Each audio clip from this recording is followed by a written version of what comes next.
이 같은 지구 열대화 현상에서 우리나라도 자유로울 수 없습니다. 우리는 그리고 세계는 이 거대한 변화에 대응할 준비가 돼 있는지 살펴보겠습니다. 임상훈 인문결 연구소장 나오셨습니다. 네, 소장님 많이 더우셨죠 오늘? 안녕하십니까. 이 기후변화를 요즘처럼 이렇게 피부로 가깝게 느끼는 때가 또 있었나 싶기도 한데 그 지구가 열대화가 된다는 경고, 이거 어떤 의미로 우리가 해석을 해야 되는 겁니까? 지금까지 우리가 온난화다 이런 표현 쓰지 않았습니까? 근데 27일 유엔 사무총장이 직접 열대화 이제 이런 말을 쓰지 않았습니까? 그러니까 지금까지 온난화 이런 절제된 표현으로는 네. 우리 앞에 놓여 있는 이 도전에 제대로 대응할 수 없다라는 절실한 어떤 그런 그 새로운 패러다임 이거를 이제 표현한다라고 이제 그렇게 봐야 되겠죠.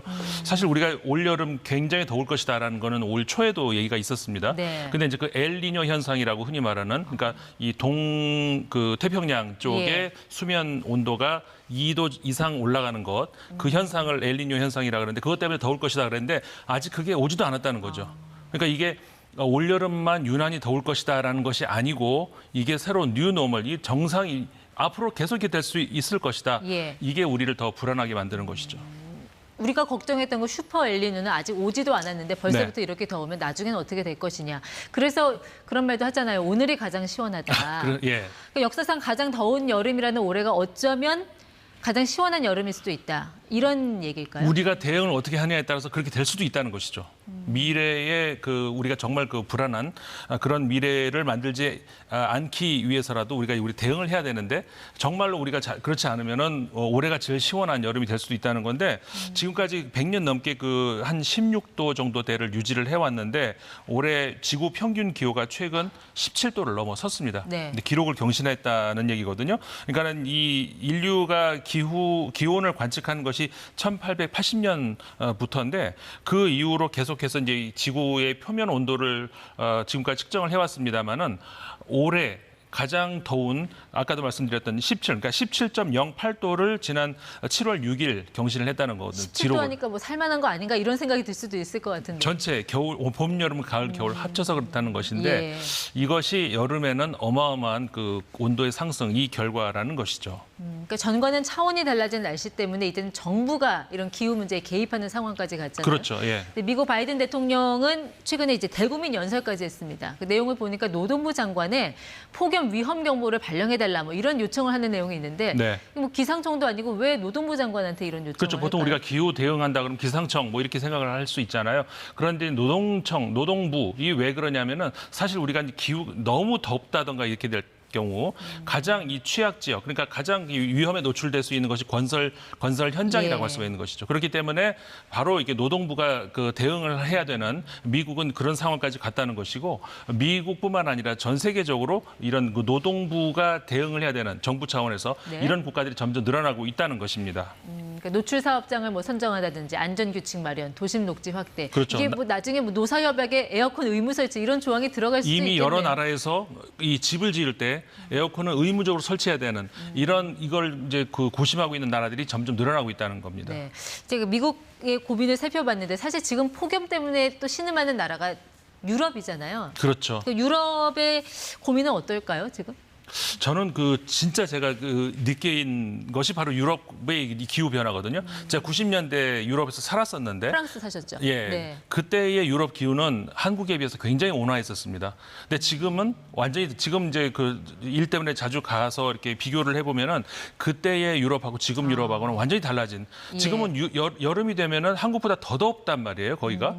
이렇게 큰 변화를 겪고, 그러니까 한국 사람들은 그나마 뭐 네. 진짜 요즘 더워져서 큰일이다 정도지만 유럽 사람들은 생존의 문제까지 지금 연결이 돼 있다는. 특히 남유럽 같은 경우. 또 그곳 산업계 현장은 어떤데요, 지금? 지금 그 이탈리아 같은 경우에도 도저히 이 상태로는 아까 우리 노동계 말씀을 나눴지 않습니까? 건설 현장에서 이 상태로는 더 이상은 예. 일을 할 수가 없다.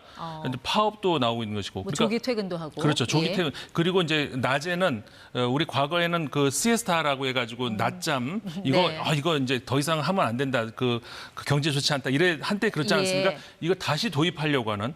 심지어 이제 스페인, 이탈리아뿐만 아니라 프랑스도 이거 시에스타 낮잠 제도를 의무적으로 다시 도입을 해야 된다. 네. 이런 논의가 지금 나오고 있다는 것이죠. 인권의 문제가 아니라 생존의 문제까지 그렇죠. 인권이 직결된 아니라 더 이상 사안이다. 이제 생존의 문제로 갔다는 겁니다. 예, 그러니까 극한 더위가 우리의 이제 노동 현장을 어떻게 바꾸는지 살펴봤고, 그럼 우리가 지금 살고 있는 이런 주거 환경 있잖아요. 네. 이것도 뭐 열대화 시대를 예상해서 설계해 놓은 게 아닌데, 그렇죠. 앞으로 우리가 좀 어떤 문제점들을 예상할 수 있을까요? 우리가 과거에는 지진을 예상해서 건물을 짓지 않았는데 지금은 이제 거기에 대비한 건물을 짓는 그런 시대가 되지 않았습니까? 네. 그런데 이 열대야 현상 여기에 대응하는 그런 건축은 우리가 지금까지 생각을 안 해봤잖아요. 근데 이게 지금 지금과 같은 이런 그 기온이 높아지는 시대에 들어서면은 기존의 건축 자재 같은 거, 그러니까 건설 현장뿐만 아니라 그 자재에도 문제가 될 수 있다는 것이 네. 예를 들어서 강철 우리가 건물을 지을 때 사용하지 않습니까? 예. 이게 앞으로는 지금과 같은 네. 규제로는 휘일 수 있다는 거예요. 이 폭염에서는 휘어질 예. 수 있다. 그리고 콘크리트 같은 경우도 우리가 이제 배합을 하지 않습니까? 물과 여러 가지로 배합을 하는데 지금의 그 기후에 맞춰서 적당한 며칠 동안 굳히는 그런 게 돼 있는데 네. 지금같이 이제 더워진다 그러면 이게 더 빨리 굳어버리거든요. 그러면 지금과 같은 그런 비율로 더 빨리 굳으면 이게 쉽게 균열까지 갈 수 있다는 거거든요. 네. 그러니까는 이 건물의 그 안전 문제까지도 우리가 갈 수 있다는 것이죠. 뭐 이런 위험 관리를 위해서 그럼 각국은 좀 어떻게 이제 기후 행동을 하고 있느냐 이걸 여쭤보고 싶은데 네. 특히 이제 그 기후 협약의 발원지 파리 직접 또 파리에 또 거주를 하셨으니까요. 파리에서는 좀 어떤 식의 노력을 해나가고 있습니까? 프랑스가 이제 조금 전에도 말씀드린 것처럼 지금 굉장히 더워지고 있다고 말씀드리지 않았습니까? 어떤 얘기까지 나오냐면 앞으로 파리가 50도를 경험하는 그런 도시가 될 수도 있다. 이런 경고가 나오고 있거든요. 물론 아직까지는 50도가 아닙니다만 네. 40도 넘어가는 흔히 40도 넘어갑니다. 지금은. 근데 50도가 넘는 그런 도시가 될 수도 있다는 그런 경고 속에서 지금 그런 거기에 대한 대비를 해나가고 있는데 네. 예를 들어서 지금 파리 같은 경우에는 우리가 파리 하면은 상징적인 거 큰 대로 예. 아스팔트로 깔려 있고 그다음에 이 황금 지붕 도움 같이 생긴 거. 근데 이런 것들이 결국은 빛을 반사하고 해가지고 더 뜨겁게 만들 수 있다는 거거든요. 예. 그렇기 때문에 아스팔트를 제거하고 흙으로 되어 있는 땅을 점점 늘리기. 구체적으로 말한다면 그다음에 나무를 더 많이 심기, 네. 건물의 천장에 지붕에도 나무 심기 이런 것들이 구체적으로 하고 있다는 것이죠. 이런 기후 변화가 뭐 먼 나라 남의 나라 이제 불구경이 아니잖아요. 그렇죠. 우리는 어떻게 대처하고 있습니까? 그 한국 같은 경우도 이제 사실은 지금까지 워낙에 여름이 덥기 때문에 대응을 잘 해오고 있었습니다. 다른 유럽에 비하면은 예를 들어서 우리가 대부분의 자동차, 집, 네. 이렇게 건물 같은데 에어컨을 많이 설치하지 않았습니까? 예. 근데 이런 것에서 이제 더 이상 더 나가야 되는 것이. 근데 지금 우리 대응 잘 하고 있는 것이 예를 들어서 여름철이 되면은 모든 지방자치단체에서 이렇게 가림막? 가림막 예. 같은 거 설치하고 이런 그다음에 특히 이제 취약계층이 더 이렇게 위험에 놓이지 않겠습니까? 추울 때도 그렇지만 더울 때도 마찬가지인데 네. 그러니까는 더위 쉼터 이런 것들이 지금도 많이 잘 되고 있지만 앞으로 더 늘려야 되는 것이고 네. 외국도 마찬가지거든요. 한국도 마찬가지입니다. 이런 것들이 그러니까 취약계층에 대한 대책이 더 늘어나야 된다는 것이죠. 네, 도시 인프라를 고치고 또 노동 환경을 바꾸는 이런 전반적인 상황에 대한 좀 대책과 고민이 필요하다는 말씀 여기까지 듣도록 하겠습니다. 임상훈 소장이었습니다. 고맙습니다. 고맙습니다.